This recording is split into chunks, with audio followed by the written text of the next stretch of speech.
There is a massive problem on Twitch right now, and it's putting hundreds of thousands of kids at risk.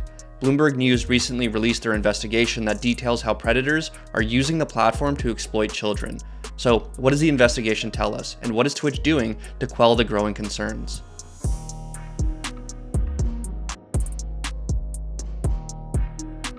Before we get into it, we wanted to give out a content warning since this story does deal with online child abuse. If you or anyone you know has been affected by this, you can find links in the description of resources that help with child protection online. Last week, Bloomberg News published an extensive report detailing how child predators have been using Twitch to prey on children, with evidence dating back to October 2020. Since then, they have found that predators have targeted at least 279,000 children. The article starts off by recounting a story of two young girls streaming to a handful of viewers on Twitch, when one viewer asked them to place the camera on the table so that their full bodies are in view, before asking them to do handstands and perform their favorite TikTok dances. Over the next 45 minutes, this viewer found the streams of 4 other young girls on Twitch and proceeded to follow them. But this isn't fictional. This is just one example of many that a researcher was able to find in their investigation. In fact, over the 2 years of their study, they found at least 1,976 accounts that followed young children. They found this by looking at Twitch profile data as well as screenshots and videos.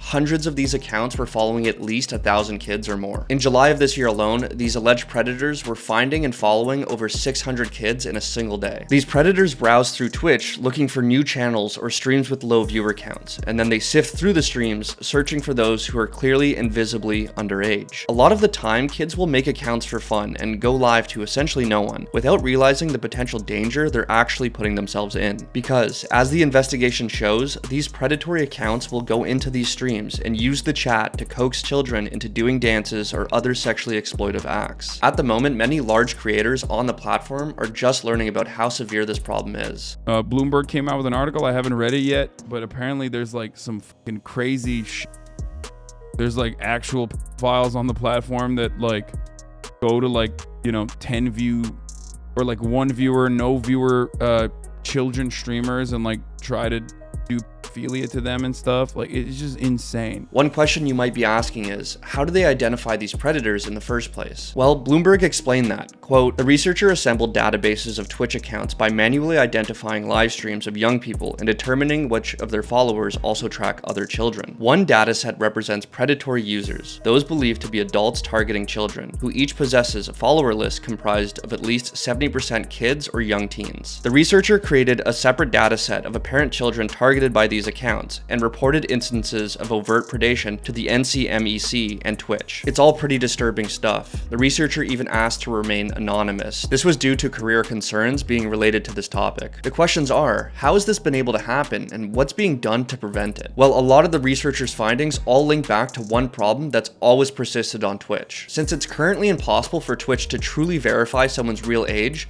anyone at any age can make an account for themselves. As a result, predators have been using this flaw to find, track, and exploit underage users. This has almost always been a problem, but since the pandemic, teens and children have been online for almost double the amount of time. The National Center of Missing and Exploited Children found that reports of child abuse on Twitch has increased by over 1,000%. Twitch has commented on the situation, claiming that they have been working towards a solution, while also pointing out that they're not the only platform that deals with this issue. And it is true, YouTube and TikTok both struggle with this issue as well, but like the report says, Twitch allows for these children to be exploited in real time. On top of that, to go live on these other platforms, there are certain requirements you need to meet. The most notable being that you need 1,000 followers to go live on TikTok and 50 subscribers to go live on YouTube. That not only makes it more difficult to go live, but for child accounts that do amass a following, it gives the platform and law enforcement more time to shut them down. As it currently stands, to go live on Twitch, you just need to be 13 or older, which already seems like a problem since 13 years old is still very much a child. But regardless of what that number is, it might be futile. Getting past an age check isn't exactly difficult to do, which makes finding a solution more complicated. Now, Twitch does have structures in place, both employees and AI algorithms, to help remove children from the platform when it's obvious. Twitch has also been working with the National Center for Missing or Exploited Children and law enforcement. The hope is to not just shut down these underage streamers, but potentially expose entire networks of these predators. The unfortunate reality is, new accounts are created faster than the situation can be handled. The researcher provided the evidence they gathered to Twitch, and in response, the chief product officer, Tom Verrilli, had this to say: "Even one single instance of grooming is abhorrent to us. And if it's valid, the data you reference demonstrates that we are not offering the level of protection we strive for yet, which is deeply upsetting. Holding Twitch accountable for combating this issue is crucial, but it's not the only thing we can do. Like many issues that involve young children, the best thing that we can do is educate. It is a tale as old as time, but if you have young family members or can speak to their guardians, try and explain the dangers of live streaming. After all, live streaming is a relatively new form of posting online, so it's likely that parents aren't educated enough on the topic. Now, with this investigation, it is likely just the beginning given the gravity and complexity of the situation, so if there are any updates, we will be sure to keep you all informed.